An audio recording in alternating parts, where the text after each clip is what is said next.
So now let's take a look and see what it would be like if all of these things were quenched. If all 5 of these hindrances were quenched, what would that be like? If all 5 were completely quenched, so in one moment there were none of them at all, then nibbana would appear, would manifest automatically, spontaneously by itself.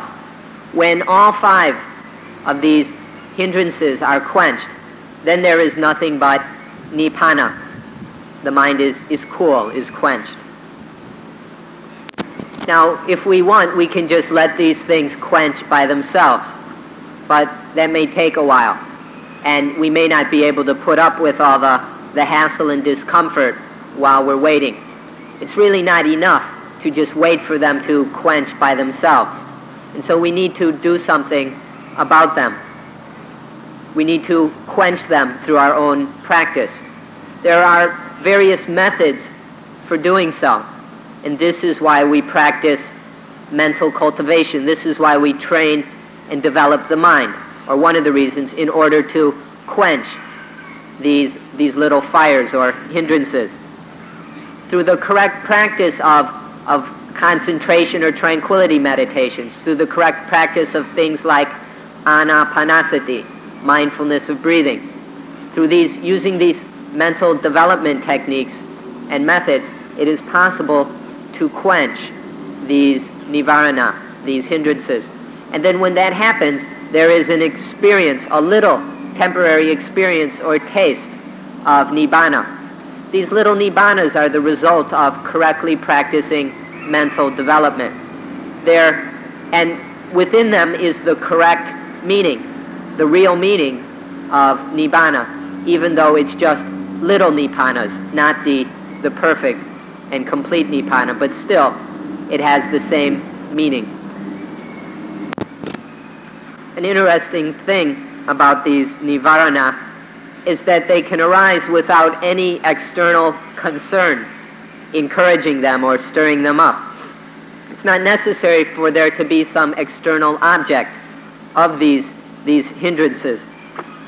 You can observe this easily sometimes when you're in bed about to fall asleep, where these nivarana will just come up from inside us without any real objects being there to stimulate them. They can just come up from inside because their causes are internal. This is a very interesting thing about them. Exactly how that happens we'll discuss at another time. But you can see how these nivaranas, these hindrances, can happen without any external object. And when you understand this, you'll see how easy it is for them to occur and how that they're happening so often. So these nivaranas are just little things, little disturbances and annoyances of the mind which bring about little bits of dukkha. It's dukkha, it's suffering, but on a very low level. It's annoyance and that, because they're coming from within. It's not any big heavy-duty thing, because they're just arising from within, and there isn't necessarily an external object. So we also need to move on and examine the stronger, the heavier suffering that arises from the defilements. The defilements are much stronger, much more destructive, and bring about much more torment and suffering than the little nivaranas. The nivaranas are like half grown or half complete, but the kilesas, the defilements, are full blown. They're very powerful. So we need to study these as well, because they bring about much suffering in our lives. We've already talked about them before, so you should understand them already. We'll go into them just a little bit. The first is rakha or lopa. It's wanting, desiring to get into, hold and clutch and hug and all that. That's the first kind, wanting to pull in, grasp, to bring in. That's the first kind, greed and lust. The second is tosa hatred, and kota, anger. This is the opposite. It's disliking, wanting to knock away, wanting to get rid of, wanting to destroy. And then the third is moha. It's where we don't know what's going on at all. We're confused, we're deluded, and it's like the mind running around in circles. So there's the pulling, gathering, sweeping in. There's the pushing and knocking away, and then the running around in blind, confused circles. These are the three kinds of kilesa. These are big, heavy things now that are happening. If we're going to understand Nibbana, we need to understand these aspects of dukkha. So take a look at these things as they occur. Get to really know them. If you don't understand these defilements, then you'll never understand Nibbana. So please pay attention to these defilements, and then you'll be able to get an idea, to imagine what Nibbana is. When we say to know and understand these three defilements, we mean to experience, to have a direct, personal, penetrating experience of these things. That means when they happen, really feel it. Not just think about it or remember it a few minutes later, but really experience it. And when you have this direct and penetrating experience of these three defilements, you'll see that they're fires. Experience how hot, how burning these things are. And then when you experience that, then you'll see how when those fires don't exist, when they have been quenched, then you'll see how cool, how peaceful, how right Nibbana is. If you don't understand these fires, these defilements, you'll never have any clue about Nibbana. Nibbana is the quenching of dukkha. So we have to have a very full, a very clear understanding experience of these defilements. They're happening anyway. So why not just see what they're like and get it over with, so that you can understand what's better, the quenching of these things, the coolness of Nibbana. There's another aspect of dukkha which nobody ever talks about. They don't talk about this thing. It's maybe because it's very profound or very subtle. But we'd like to talk about it now. There's what happens whenever these defilements, whether lust, anger, or delusion occur, whenever they happen, after they have passed, they build up. Each time they contribute to a familiarity with these things, or a tendency for them to happen again. Each time a defilement occurs, it builds up the tendency for that defilement to reoccur.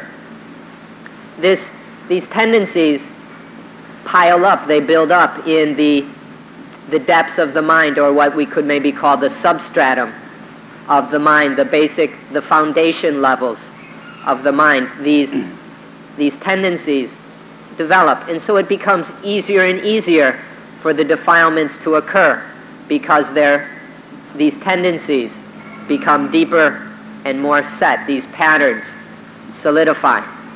This is a much more subtle thing, and so it's often not talked about, and people don't pay much attention to it.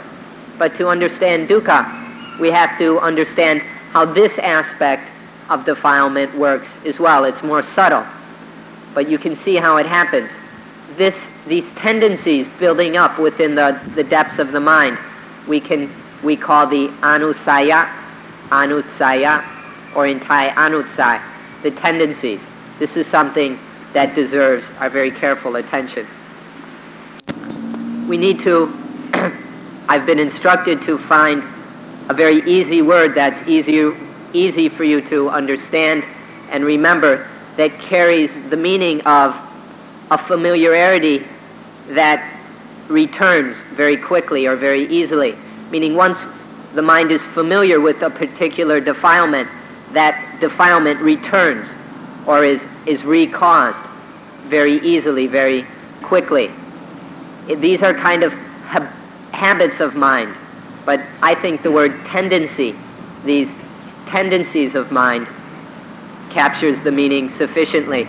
That once the mind becomes more and more familiar with each defilement, then that defilement occurs more and more easily. It returns more and more easily. This is what we can call the tendencies, the anussaya. Now, as we build up, as we deposit and pile up these tendencies, they build up a pressure. As all this gunk, this junk is deposited in the mind, it starts to bubble and ferment, and it builds up a pressure. And as this pressure builds, it's very easy for that pressure to escape, to flow out, to shoot out.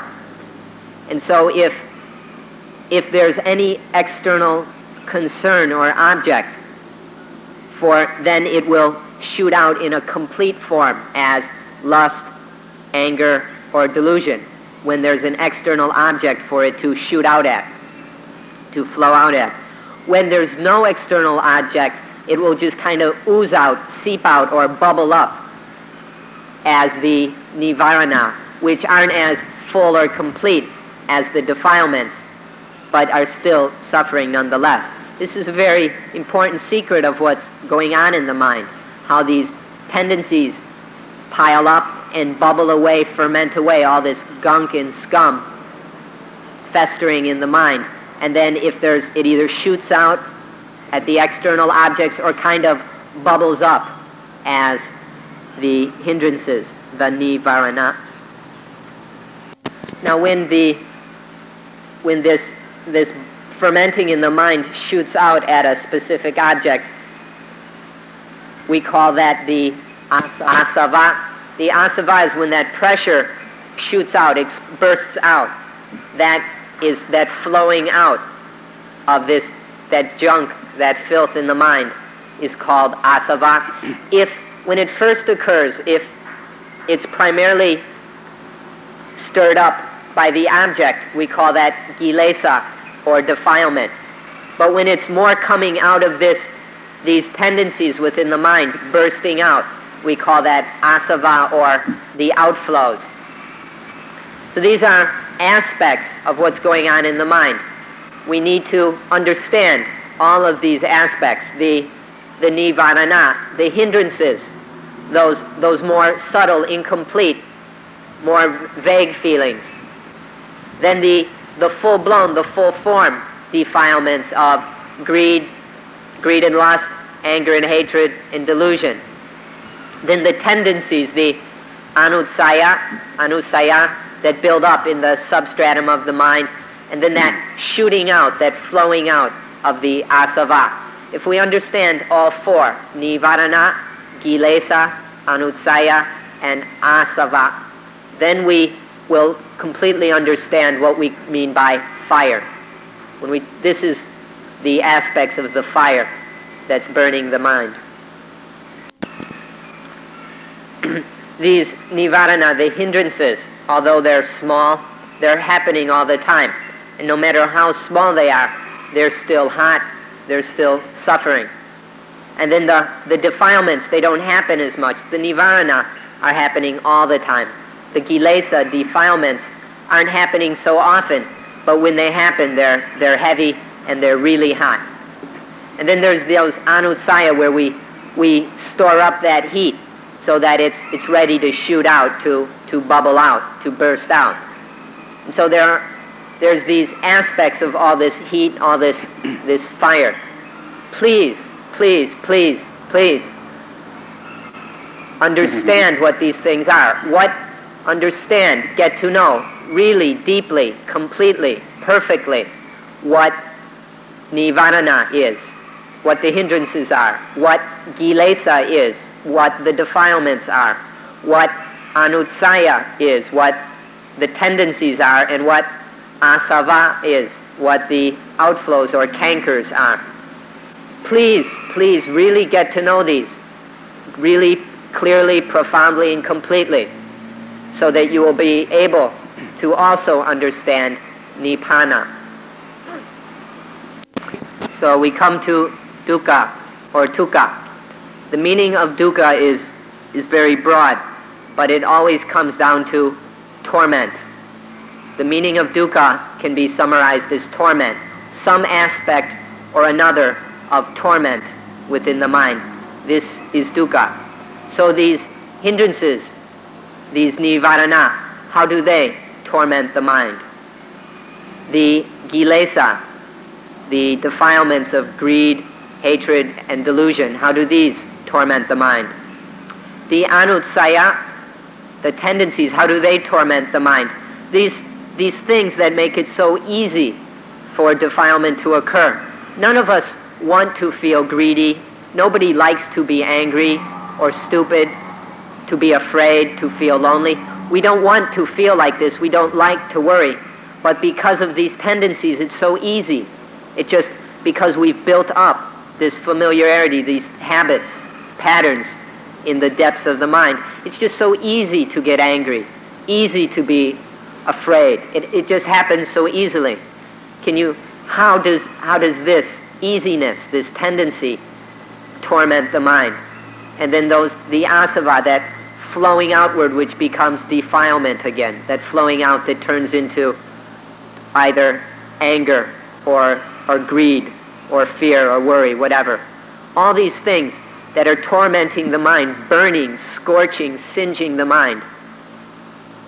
Get to see what this is like, to really understand this dukkha of all these fires burning and scorching, tormenting the mind. All of these are associated and interconnected. And so why is it that we can't control ourselves? Why don't we have any self-control, that we don't fall into all these ugly, negative things that nobody likes? It's because they're interconnected, and so we've filled our bags with the anutsaya. Our bags are full of these tendencies, and so we're unable to control ourselves. These things, some people think, just happen, but it's because they're interconnected. So we suffer, we experience dukkha because our bags are too full, are too stuffed with these anutsaya. But there's something we can do about this. Once each defilement has occurred, it burns the mind. But what we can do is, by practicing correct mental development, both of the concentration type, or the concentration aspect, along with the insight aspect that sees into the reality of things. Through correct mental cultivation, especially mindfulness of breathing, what we do is we poke a hole, we punch a hole in this bag, and then drain off the tendencies. Instead of building up the tendencies more and more, we siphon them off, we drain them off through this hole that we drill with concentration and insight. And so that bag that is stuffed full, that is overstuffed with anutsaya, with these tendencies, the bag becomes less and less full. And as it empties, there's less and less of these outflows. When we talk about abandoning the defilements, this is what we mean. A defilement that's already occurred, there's not much you can do to abandon it. But we prevent further defilements. This is what we mean by abandoning them. By draining off the tendencies, then this lessens the possibility of further defilements. And as insight deepens, as the understanding of Dhamma deepens, that hole becomes bigger, and the tendencies drain out more quickly. And so the defilements arise less and less. This is the quenching of the defilements. We quench these anutsaya, and then we quench the asava that's shooting out. And then the defilements and the nivarana, the hindrances, are quenched as well. Whether it's to the level, this just through correct practice, this continues. If we do mindfulness of breathing correctly, this draining off of the tendencies develops further and further, whether to the level of sotapanna or sagatakami or anakami or arahant, whether the stream enterer, the once returner, the non-returner, or the perfected human being. These are levels where the defilements have been drained off more and more and more, where suffering has been quenched more and more.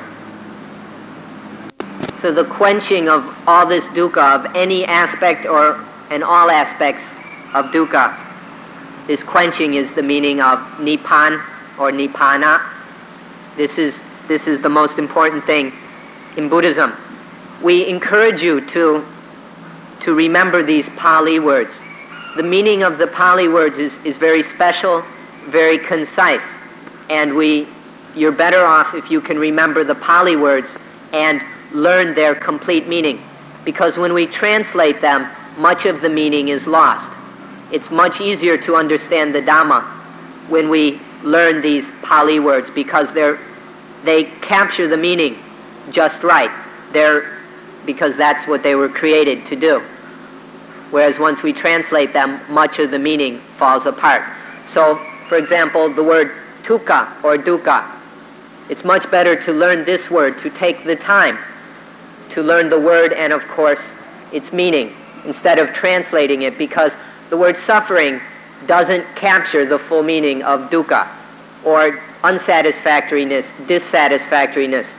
These translations are only partial, and so they're insufficient, and they'll be an obstacle to you understanding these words, the meaning. So learn the Pali word, learn the word dukkha, because it means much more than suffering. We can, for example, there are three basic aspects to dukkha. The first is the tormenting of the mind, the experiencing that tormenting occurring in the mind. That's the first aspect. The second aspect of the word dukkha is the characteristic or quality of torment that exists. This is the second aspect. It's not exactly the same. And then the third is that which leads to, that which brings on torment. Dukkha has these three aspects. So it's best to learn the Pali word and its complete and correct meaning. For example, if we say this rock is suffering, you'll think we're crazy. If I say this rock is suffering and we speak in this way, nobody will understand. But when we say the rock is dukkha, if you understand the word dukkha, then you'll know that we mean this rock here has the quality of dukkha within it. And so if we cling to this rock as my rock, or I am this rock, or it's my rock, then that is dukkha in meaning, in the sense that it brings on dukkha. So there's dukkha.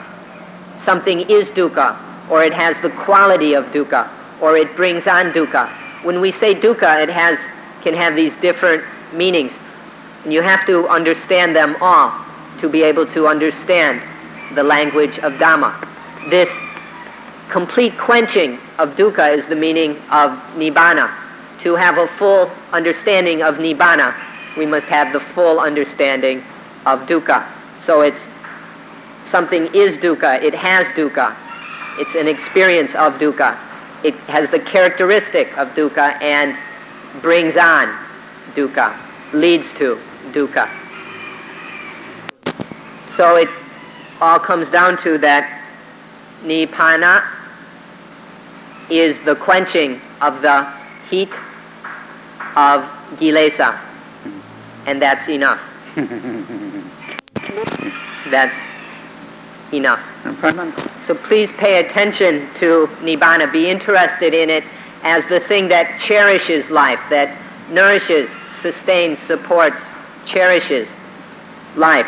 That without Nibbana, life couldn't go on. This is what allows us to live, the quenching of these fires. This is Nibbana. We hope you'll be very interested in it. Pay careful attention to it, because this is where the story ends, with Nibbana. Okay. And so the story ends. Today we'll be speaking about the matter of anatta and rebirth. First we'll talk about anatta, and then we'll go on to discussing rebirth. If one understands anatta sufficiently, it will be quite easy to understand rebirth correctly.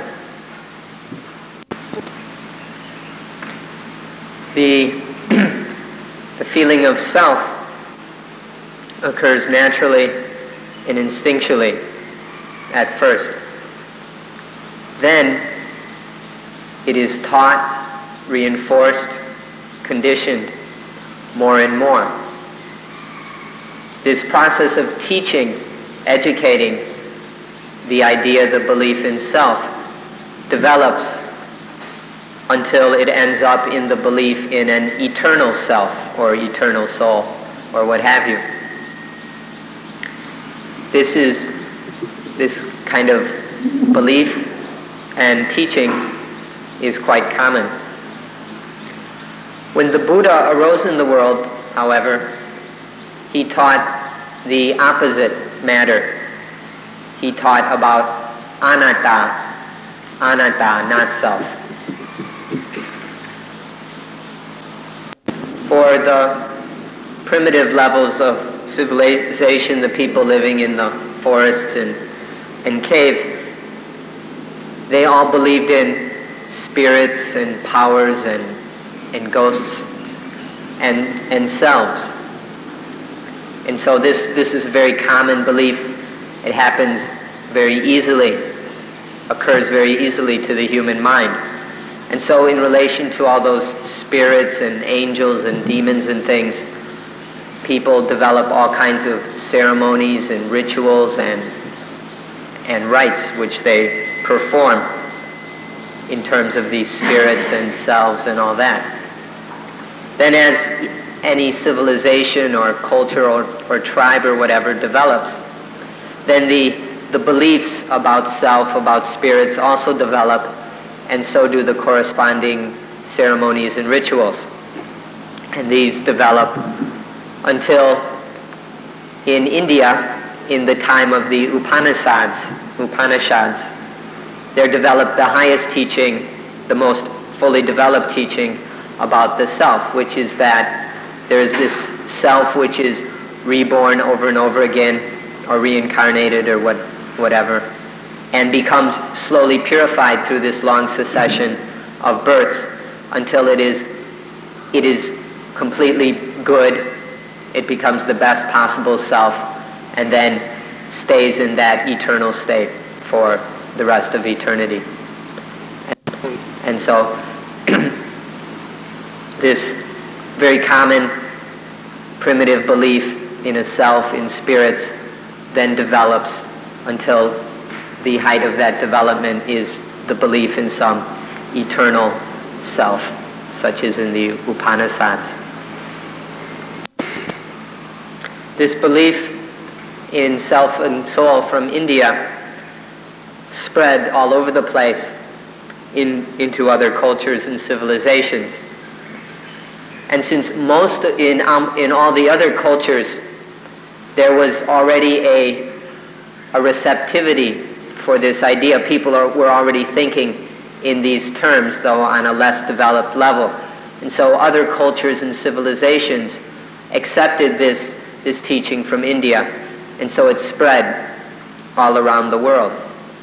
Even in Thailand, for example, this teaching about this self that is reborn over and over again spread to Thailand long before Buddhism came.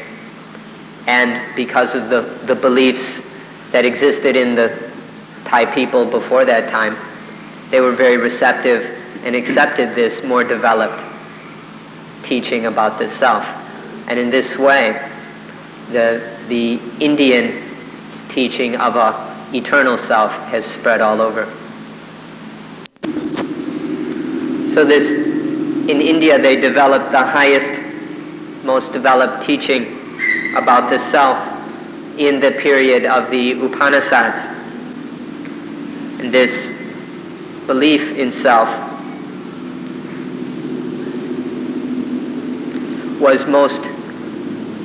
it developed most fully within the sect or tradition within Indian culture that is now called Vedanta. This was the highest ideas about a self, which they called the Brahman, or which is comparable to what is also called Paramatman. And this was the highest teaching as represented in Vedanta. At the time of the Buddha, or just before the Buddha, this was considered to be the most perfect, most modern, most up-to-date teaching about the self, that which was contained within the Vedanta tradition. When the Buddha appeared, he taught something completely different. First of all, he taught that this atta thing, this belief, was wrong. It wasn't true. There wasn't really such a thing as they were talking about. And second, that the belief in atta, this illusion, was also the cause of dukkha. That all dukkha is based in belief in self. And so the Buddha taught anatta, or not self, because of these two reasons. One, because the teaching of atta is wrong, and two, because that belief in atta is the basis of all dukkha. And so the Buddha had to teach something completely different. We should also be aware, though, that in other groups or traditions, there was some understanding of anatta, and they were talking about it somewhat, though in somewhat small and often insignificant ways. There was some inklings and some murmurings about anatta even before the Buddha, but even though they talked a little bit about it, they always kept something. They always hung on to something as atta.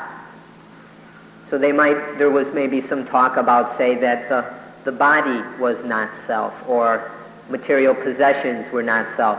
And in some of these minor ways, there was talk about not self. But in spite of that, there was always something that was kept aside as the atta, and it was believed that this atta then would be reborn over and over again, becoming better and better until reaching a state of purity.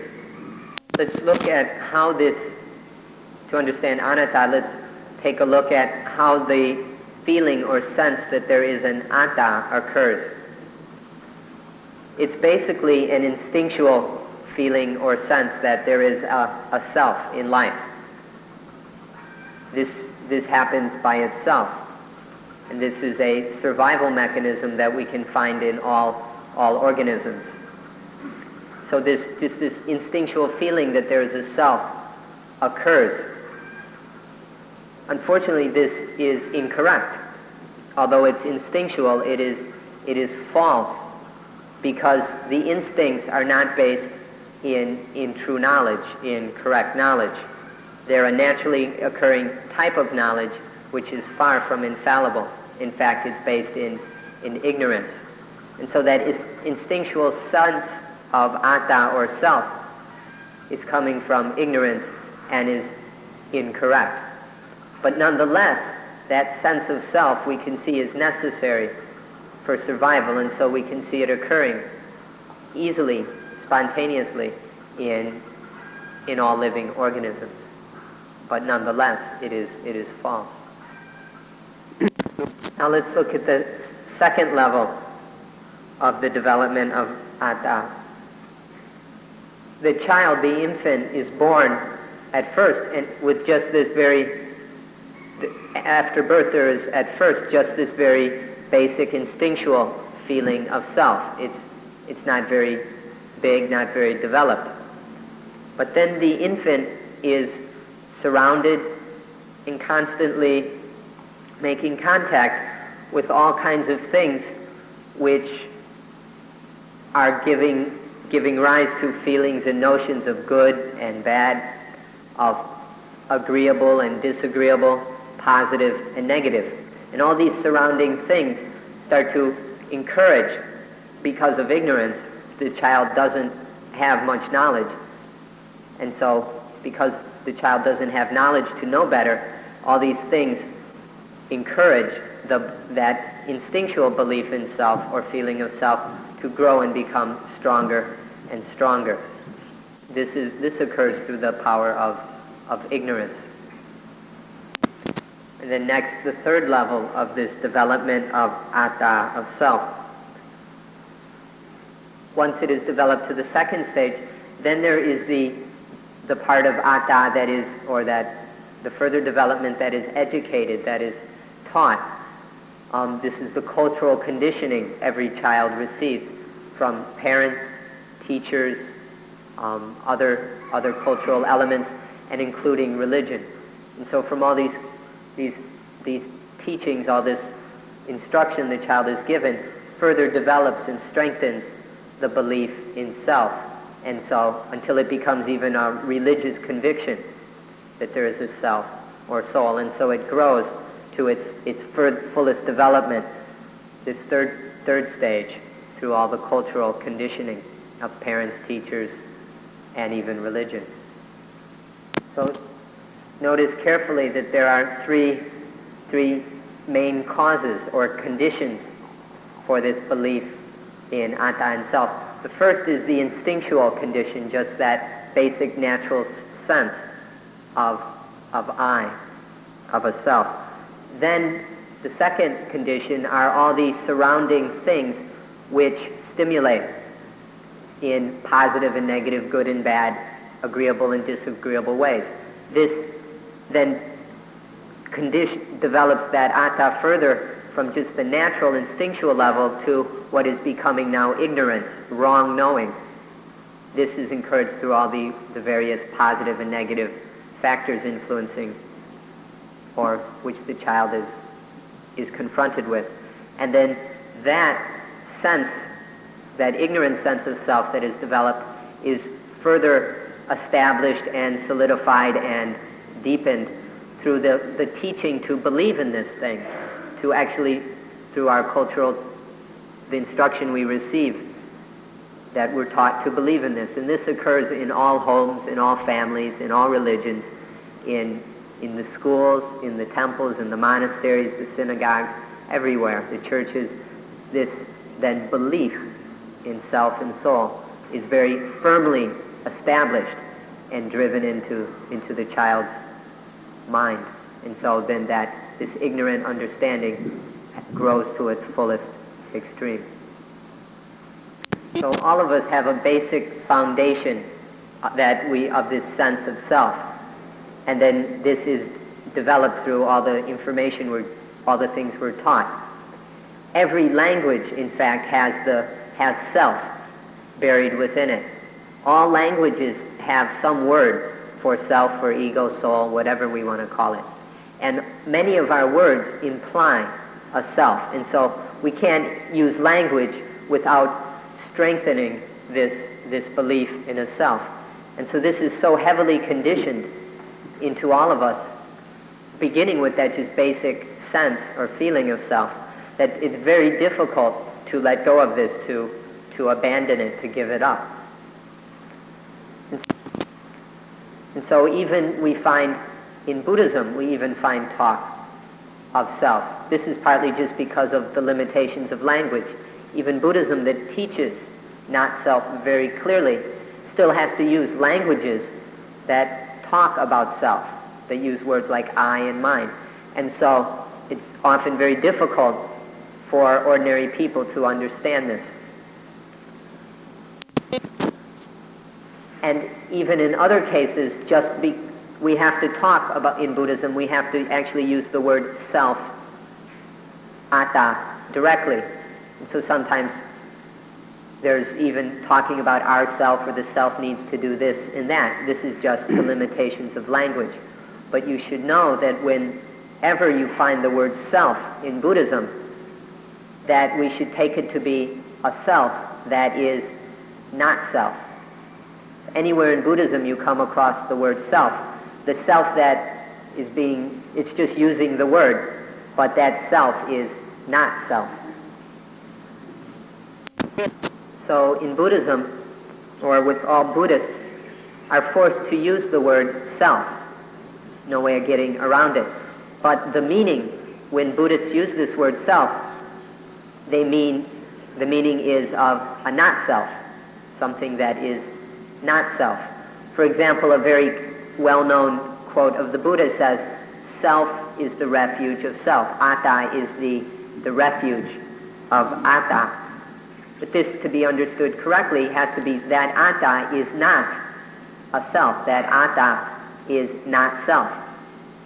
This has to be understood. So when we say self is the refuge of self, what it means is that this self which is not self has to be its own refuge. It has to have this not self, this self which is not a self, has to have sufficient wisdom and understanding to realize that it's not a self. And when the self can see that it isn't a self, then all problems will cease. And this is what is meant by self is the refuge of self. That self is not a self. It's not self. It's not soul. Besides those who teach atta, and then those who teach anatta, there's a third group that teaches that there's no atta which is atta. They'll agree with that. But they also say that there's no atta that is anatta. In Buddhism, we can say the self is not self. But there's another group that says there's not anything that is self and there's not anything that's not self. They just say there isn't anything. These are the nihilists, those who deny the existence of everything. And this is a third group which is different, of course, than the Buddhist teaching. So regarding this matter, we can observe three approaches or three teachings. The first approach says that there is a self in the fullest meaning of the word self. They say what this thing self means, they believe in that completely. This is the first. The second says that this thing we call a self is not self. That there is something there. There is something. So when we say self, we're referring to something. But that something is not self. It's not a self. The third group denies that there's anything at all. It just says there's nothing. There's nothing at all exists. There's just complete emptiness. And this is the nihilists. So we can see the three groups. The group that teaches the existence of a self that is really a self in the fullest meaning of the word self or soul or ego or whatever word we prefer. Second, that the thing called a self is not self. You just can't find a real self in there, but we can use the word if we need to. And then the third group that says there's nothing there at all. There's just nothing at all. There's just nihilism. And these are the three groups or three teachings regarding the thing called self. So if you'd like, there are three words or three terms that apply to these three teachings, and it would help you to remember them. The first, of course, is atta, A-T-T-A, atta. This is the teaching of a self that really is a self, is completely a self, completely a soul. That's the first. Then there's the middle teaching of anatta. There's the thing called a self, but it's not self. And then the other extreme, the one extreme is the teaching that there's a self, there really is a self. And the other extreme is niratta, N-I-R-A-T-T-A, niratta, which is there's nothing at all. That there's that thing called a self, there's nothing even there that can be mislabeled as a self. There's nothing whatsoever. So there's atta, which is one extreme, the complete self, anatta, the Buddhist teaching, the middle teaching, the non-extreme teaching that self is not self, and then the other extreme of nihilism, of nothing existing anywhere. If you can remember these words and understand their meaning correctly, it will be of great value to you.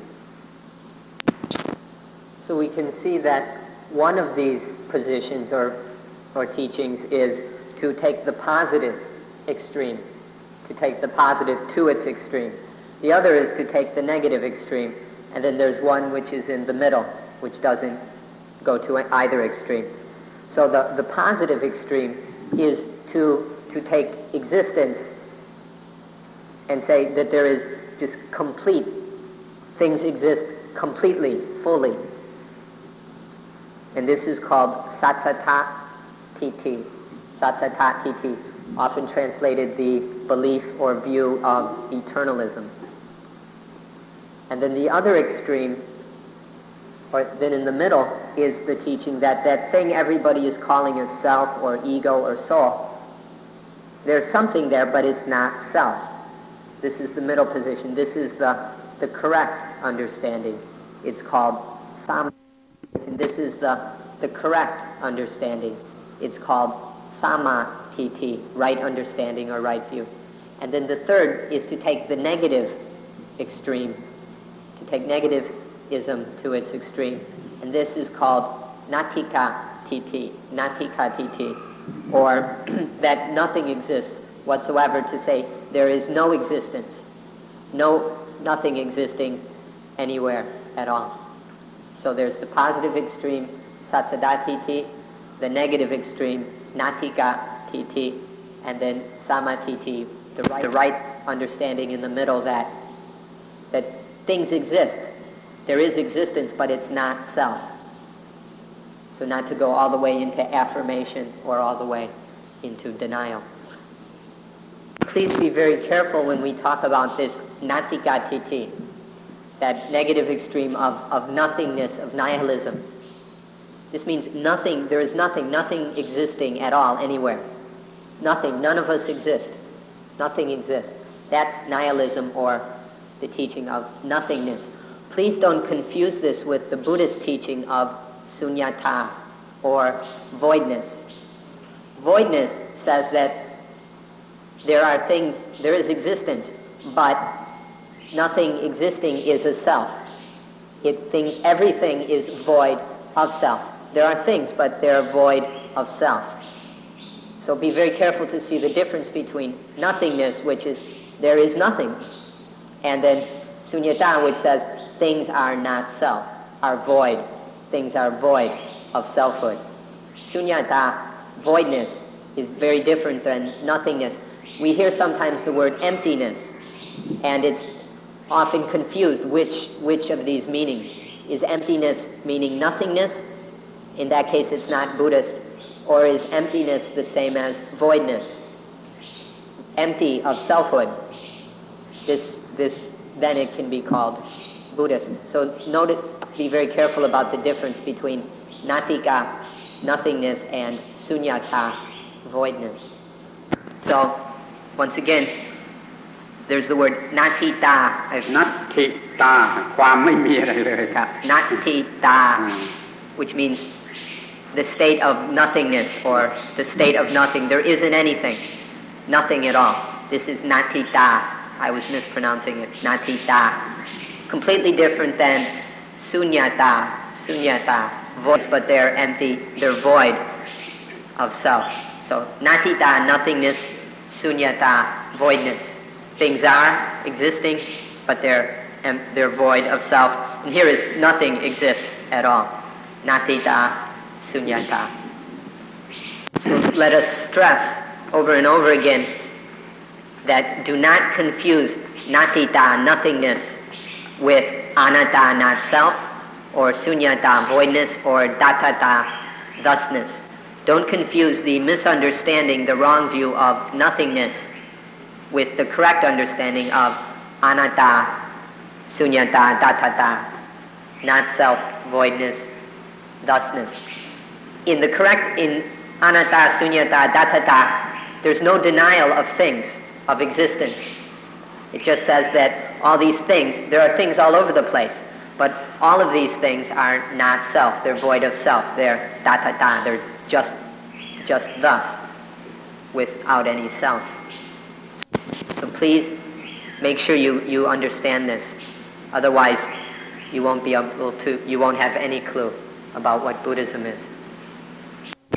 So next, we come to the question of what is anatta? What is anatta? If we've been talking about anatta, well, what are the things, or what is the thing, or whatever that is anatta? First, we can say that body-mind is anatta. Body and mind are anatta. The body is anatta and the mind is anatta. For example, the body is just a body. It performs its various functions. There are certain physical functions that are necessary for life, and the body just does these. And that is anatta, just the functions. No self is required. The mind is anatta. The mind also has all the functions which it must perform in order to sustain life.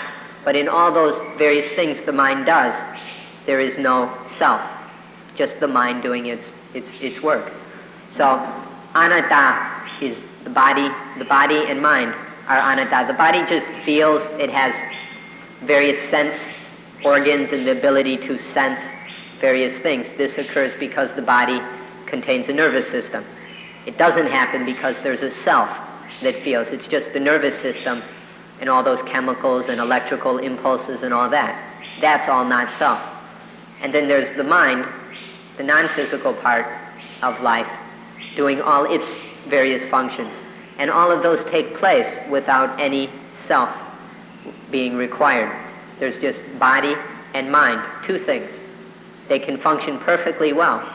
There's no need for this third thing, this thing people call a self. There's just body and mind. This is what is anatta. If we talk in terms of two things, then we say body and mind is anatta. We can also talk in terms of 5 things as being anatta. These are the 5 khandas, or the 5 aggregates. The 5 khandas, or aggregates, are just a slightly more refined look at this thing we call body-mind. The first khanda is body. So the body can just do its functions, and it doesn't need a self to do it. The body just does its work by itself. That's rupa khanda, which is anatta, which is not self. Then there are other 4 khandas are all mind. Body and mind. Mind, being more complex, can be seen as 4 aggregates. The first of these is vedana, or feeling. Feeling just happens. Feeling is a function or process that the mind does, and it happens by itself. It doesn't need anything else. It doesn't need a self to happen. Feeling is anatta. The next khanda, sanya khanda, perceptions, discriminations. This just happens by itself. It happens within and through itself. It's not dependent on some atta. So sanya is not self. Then sankhara khanda, conception, conceiving, thinking, emotions, all that. These occur. They're a function of mind. We could just say a function which happens by and through itself. And this is not self. And then vijnana khanda, the sense consciousness, another function which is not self. It's not dependent on something we might call a self for its occurrence. It just happens through and by itself. All 5 of these khandas, body, feeling, perceptions, conceptions, and sense consciousness, all this is anatta. And now we come to the thing we call life. If we want to see 2 things, then we've got body and mind. And body and mind are anatta, or there's 5, the 5 khandas. And each of these khandas, or all 5 of them together, or any combination or non-combination of them, is anatta. The 5 khandas are anatta. Or if we want to just use one simple word, we can just say life. Body and mind is life. The 5 khandas is life. And life is anatta. If we just want to say life, life is not self. Look carefully, examine life honestly with an open mind, and you won't find a self in there. It's just life. It doesn't depend on this extra self. Now we come to the word citta, which is usually translated mind, sometimes consciousness or mind, heart. You can translate it however you want. But the citta is the thing where all of life, its significance comes down to the citta, the mind. All things have to be known through mind. And so for this reason, because of the centrality of mind, of consciousness, there are many who say that this mind is atta, is self. But in Buddhism, we see that the mind is just capable of all this awareness, all these functions. It can do all these different things. That's just the way the mind is. The mind is like that. But nonetheless, the mind is anatta. Although it can do so many different things, all those functions are just like that. They're just what they are. They're thusness. There's no self to be found in any of it. So the thing called citta is also anatta. And now we come to the highest thing that the mind can realize, the highest thing that the mind can penetrate. And this, in Buddhism, we call nibbana, or if you wish, you can call it the heaven or kingdom of God. Whatever you want to call it, this highest thing that the mind can know, can realize, can be aware of, that too is anatta. That nibbana, it's just thus. It's just what it is, but it's not a self. There's no self in it or related to it. But some religions say that this highest thing, which the mind can know, they will say that this is the Paramatman, or the Brahman, or the eternal soul. But in Buddhism, it is understood to be just anatta. There's such a thing. It's real, it's genuine, but it is not self. So, we can see that if we look, we'll see that all things have within them, we could say, a virtue or quality that allows them to do whatever it is they do. All things have within themselves the quality that is able to perform the characteristic function of that thing. All things, whether they're material, physical, or mental, psychical, whatever, have a mechanism within themselves that allows them to perform their characteristic function, the function for which we name them. All things have this function within them. But that function, or that mechanism that through which they perform the function, this is all not self. It's not some self doing or controlling the function. It's just a naturally occurring mechanism at work. A very, very simple example of this, which we can take from the material realm, and this will be an example for all things, both material and mental, is there's a kind of weed or grass, which is very common here at Suan Mokkh, and it exists in the West also, where it's a kind of grass, if you touch its leaves, it closes up like this. It has this mechanism, just this common plant or grass has this mechanism within itself to close up. Now, those who believe in self will hold that there's a self in that plant that makes it close up.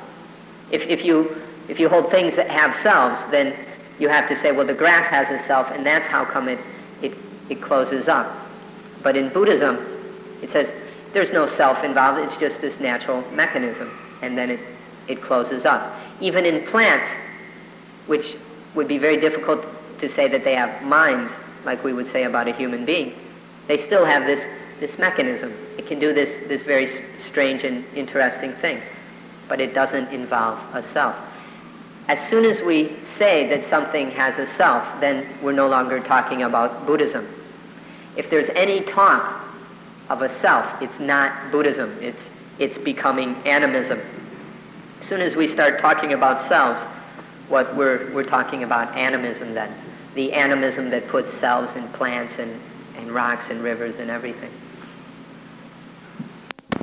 So now we can ask, well, then if there's no self, well then what is this thing we call a person, or what is the person if it's not a self? We can just say it's a bunch of ingredients, various parts compounded together, mixed together. And that's all. We can talk about mind and body if we wish. Very simple, the two primary ingredients of a person, mind and body, or the five aggregates.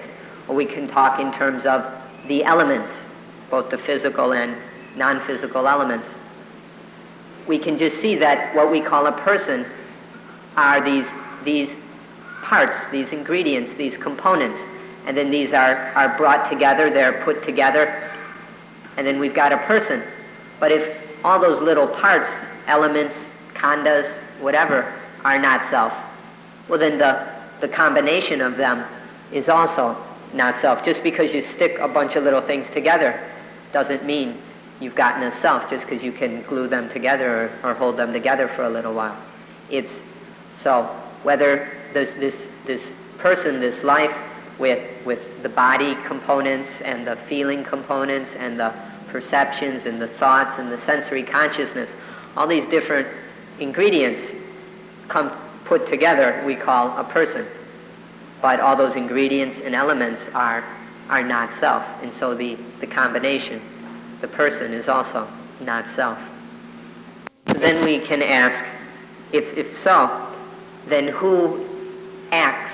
Who is the actor? Who does all these actions, all these physical and verbal and mental actions? Who is the actor? Who receives the result or the fruit of action, or what is sometimes called karma? Who receives the results of action, of karma? Who receives, who experiences happiness and dukkha? It's quite simple. And in fact, we don't even have to use the word who. We can just see that the mind thinks. It has the ability to think. So the mind thinks, and as a result of that thinking, there is an action, maybe a physical action or a verbal action. And then that action takes place and leads to some result. There is a result, there is a reaction arising from that action. Now, the mind that thinks is not self, and the body that acts is not self, the mouth that speaks is not self. So that action is also not self. It occurs, there is a genuine action, but it's not self. And then the reaction to that action is also not self. There's no who doing all this. It's just the mental thought, the mental action leading to a physical action or verbal action leading to a reaction, one conditioning the next. And all of those things are not self. The reaction, we can just say once there is the reaction, whatever comes into contact with it, that's who experiences it. But this is speaking a little bit sloppily to say whoever makes contact with that result, that reaction, that's who experiences it. To answer the question, who experiences the results of karma, which is, people are asking this all the time. But if we look more carefully, we'll see that there's one mind thinks, has the intention behind the action, and then that reaction is experienced by a completely different mind. From this moment to the next, it's a new mind. It's this mind and then another mind. And so the mind that experiences the effect or a reaction it's a different mind. It's not the same mind. It's not the self. It's not a who. Who implies self. And so whether it's happiness that's experienced or dukkha that's experienced, it's just a mind experiencing it, but it's not the mind that did it or that thought it. It's different minds after another going through these various experiences. And the feelings, the experiences, the mind, all of these are anatta, are not self. Now we come to the question, then what is reborn? What is reborn? Very. Who or what? Who? Cry or arise? You can ask who is reborn if you like, or ask what is reborn. This is the next question. But forgive us if we speak a little bit crudely. In fact, this question is ridiculous and crazy. it's really a silly question to ask what is reborn, or who is even sillier. Because if this in Buddhism, there's no point in asking such a thing. As we've been pointing out so far, if right now, right here, sitting here, there is no atta, well then how could there be some atta something that goes and gets reborn? If right now it's anatta, there's no atta anywhere, then there's no what or who to go and get reborn. So this idea that there's one person getting reborn, and this is what rebirth or reincarnation is all about, the idea that I, or you, or whatever, is going to go get reborn somewhere, that the same person is born again. This is ridiculous. If all of this is anatta, then there's nothing that can go and get reborn. So in Buddhism, there is no such thing as rebirth or reincarnation. There is birth. This is obvious. There's birth all over the place. Things are getting born all the time. You can see birth all around us. There's all kinds of things constantly being born. But there's no rebirth. It's never the same thing being born a second time. Every birth is new. So there's birth, there's loads of it, endlessly, constantly. But in Buddhism, there's no birth, rebirth, no reincarnation, because there's nothing whatsoever to be reborn or reincarnated. There's not a lot of time remaining, so let us take a quick opportunity to say that this thing called the person or the individual doesn't exist. There's no such thing. There only occurs within the thought that there is a person or an individual. What is taking place is various processes arise and pass away over and over and over again in one, or not in one, but in a larger process. And so there is a temporary or coincidental coming together of functions, of processes, or of a grouping. We could say there's a temporary grouping that occurs from time to time, and that's what we call the person. We see these parts come together and we say, oh, that's a person, that's an individual. But this is temporary. What's really happening is just a process of cause and effect. These different things occurring, these different things being born, arising out of causes, and this then process or stream of cause and effect goes on and on and on. But the thing we call a person is just a momentary grouping that it doesn't last. It doesn't have any reality. It's just a illusory person. So this is why in Buddhism it's a teaching of no man or no person. It's a teaching of dependent origination, this process of cause and effect, of these things just continuously arising out of causes dependent upon previous causes, unfolding on and on and on in a stream. This is what is occurring, but there's no person in that. So when there is just this process of cause and effect, there is no rebirth. There is nothing that is repeatedly getting born. There's birth, but no rebirth.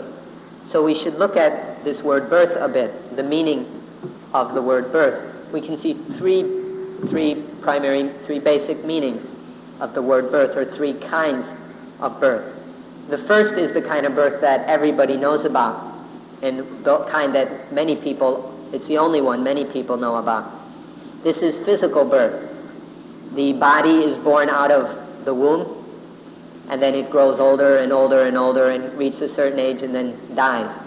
That's physical birth, the kind that leads to physical death and getting buried or cremated or whatever. That's one kind of birth, physical birth. The second kind of birth is mental.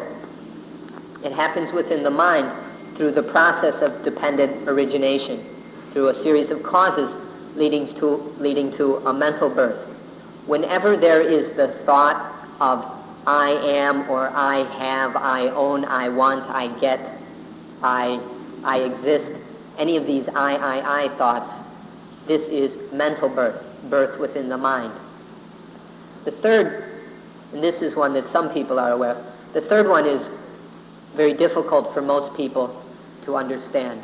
The second kind we can say is birth through attachment or birth through clinging.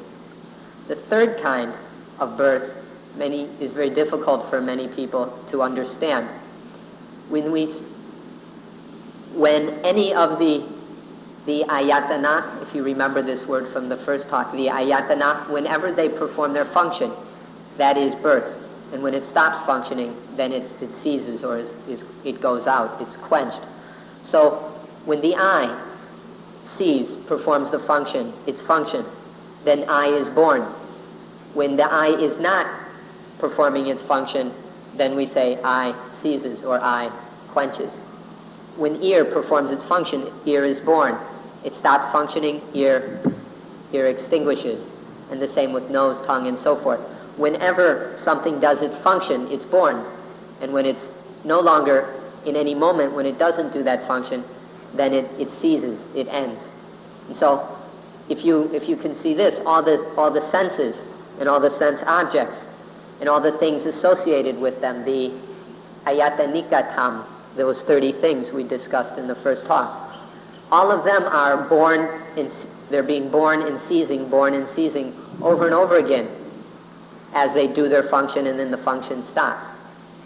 So all these things are occurring like that, but each time it's a different thing. And they're just all these functions, these things, these processes, these activities happening over and over again. But it's always a different thing. It's not the same, there's no same thing involved that holds it all together, or that we would call a self. It's just this sense function, that sense function, occurring and ending. And this is the third meaning of birth.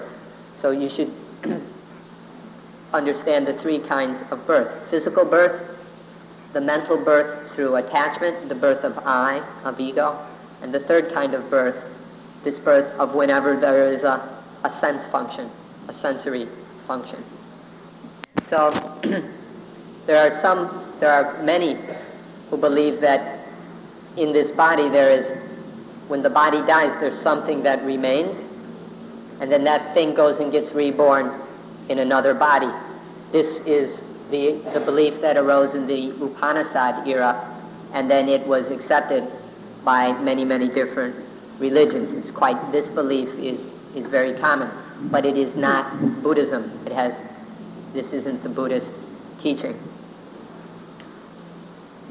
When Buddhism, the most fundamental principle in Buddhism is that in what we call a person, there is no person. We just use the word, but there's no person here. So to say that this person goes and gets reborn is completely fallacious. There's no person here, so there's nothing to go and get reborn. There's a birth here, there's a birth there, but it's a completely different person. It's not this person getting reborn over and over again, or this self getting reborn, because there's no self here. There's no soul here to go get reborn a second time. There's just birth and birth and birth and birth all over the place of all kinds of different things.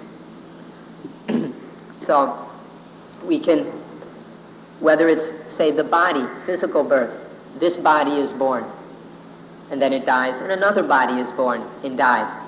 But the first body is not a self, so there's any other bodies that would occur in some later time are not a rebirth of the self, because the first body didn't involve a self.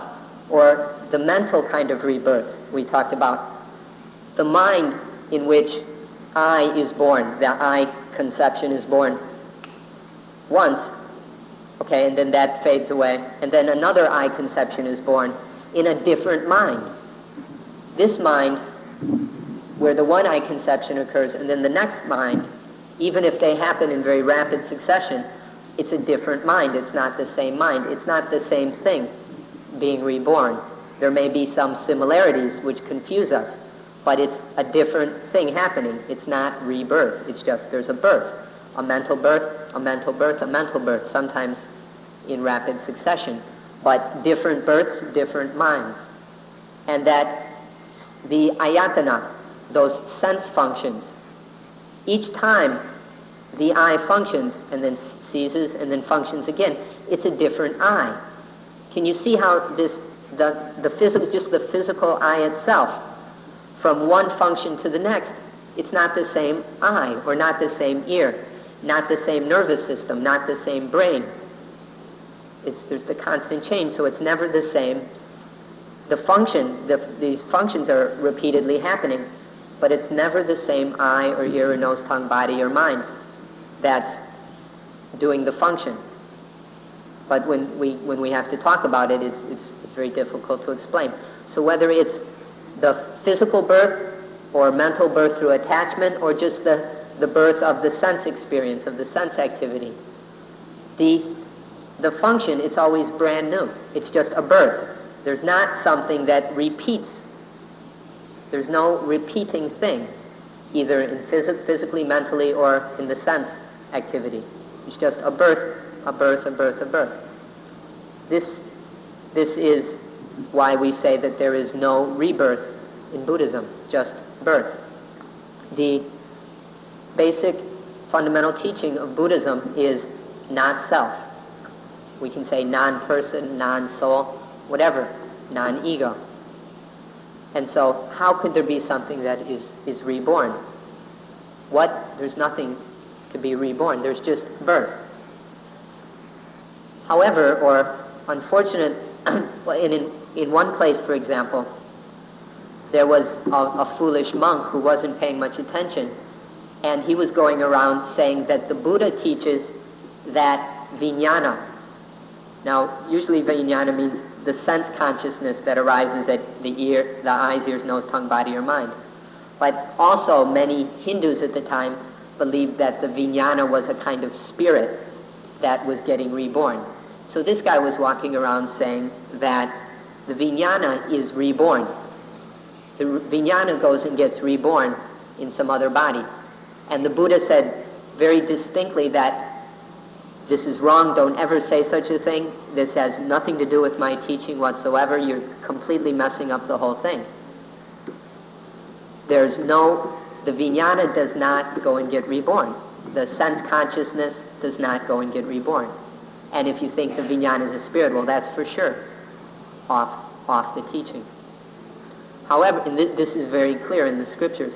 However, somehow there are also, if anybody's read some of the text, there occur references to, in a very kind of common language, saying, well, this person went and got reborn there.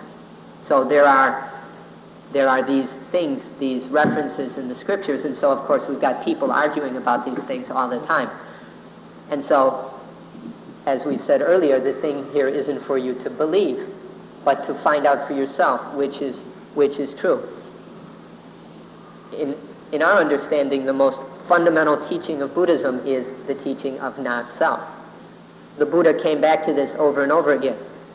But if you wish to give more importance to some of these references to something like rebirth, you can do that. But the thing really to do is examine and find out which one is correct. Find out for yourself which is correct. Just by citing the scriptures, we can't prove anything to you. And so now we come to the most important matter. The Buddha said that in the past as well as now, I teach only one thing, dukkha and the quenching of dukkha. That's it. That's all the Buddha's teachings are about, dukkha and the quenching of dukkha. And so we don't have to waste a lot of time talking about whether there is rebirth or not, because that's not a fundamental question. The fundamental matter is dukkha and the end of dukkha, the elimination of dukkha, the quenching of dukkha. If there's any kind of birth, there's going to be dukkha. Whether it's just birth or whether it's rebirth, there's going to be dukkha. It doesn't matter what you call it. The matter, it's just a question of dukkha gets born. Dukkha is born. So if the fundamental concern or question or objective is dukkha and the end of dukkha, we don't worry about the trivialities of this rebirth thing. What is important is then how to quench dukkha, how to end dukkha. And this is why the Buddha taught anatta. The Buddha taught anatta as the way to realize this truth fully enough is the way to end dukkha, to quench dukkha. And so the Buddha taught anatta because that's crucial and central for the ending of dukkha, which is what the Buddhist teaching is all about, how to quench dukkha. And so it's necessary to teach anatta. And arguments or discussions of things like rebirth are academic. They're not central to the primary issue.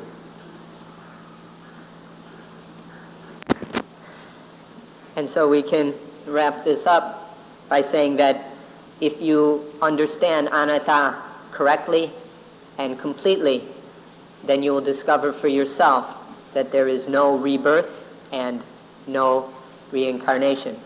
And that's the end of the story. And so we'll end today's talk here. It's now food time, and have to go and eat the food that the doctor ordered.